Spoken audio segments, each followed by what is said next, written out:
हा हो, काल आलतो संध्याकाळी. रात्र झाली होती लगे उशीर. तर एवढ्या प्रेमाने आणि आपुलकीने माझी विचारपूस करणारे ह्या होत्या माझ्या पप्पाच्या आत्याबाई.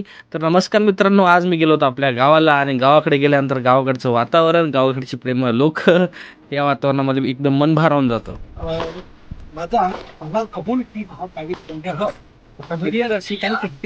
त्यानंतर आमचे काका श्री शाहीर जगन्नाथ बुधवत यांच्या काही कविता ऐकून मित्रांनो मी आणि माझे सगळे भाऊ गेलो आम्ही शेताकडे.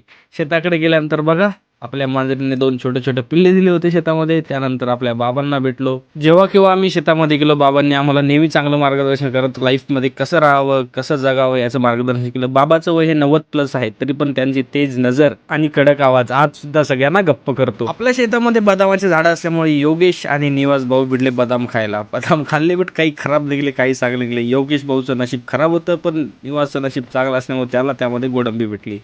त्यानंतर आपल्या शेतातील प्रभू श्रीरामांचं दर्शन घेऊन मित्रांनो आम्ही गेलो दुसऱ्या शेतामध्ये. आणि हा आहे मित्रांनो निसर्गरम्य हिरवगार असा आपल्या शेताचा परिसर. आपल्या शेतामध्ये आंब्याचे झाडं, जांभळाचे झाडं, सीताफळाचे झाडं, रामफळाची झाडं, नारळ, बदाम असे वेगवेगळे झाडं आहेत. त्यानंतर शुभम गेला मित्रांनो आपल्या म्हशीसाठी घास आणायला.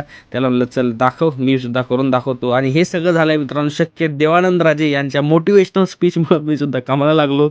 आणि देवानंद राजेंनी एका हातानेच त्यांनी शिवमला दिलं टोपलं उचलून. नंतर आपण दिलं आपल्या बैलांना आणि गाईंना चारा. शनिदेवाच्या दर्शनासाठी शनिदेवाचं एक छान असं मंदिर आपल्या जवळ आहे. आणि नंतर आम्हाला गाडी घ्यायची असल्यामुळे आम्ही गाडी बघण्यासाठी गेलो. That's how our day 81 look like. Thanks for watching guys. मिळतंय नेक्स्ट व्हिडिओ.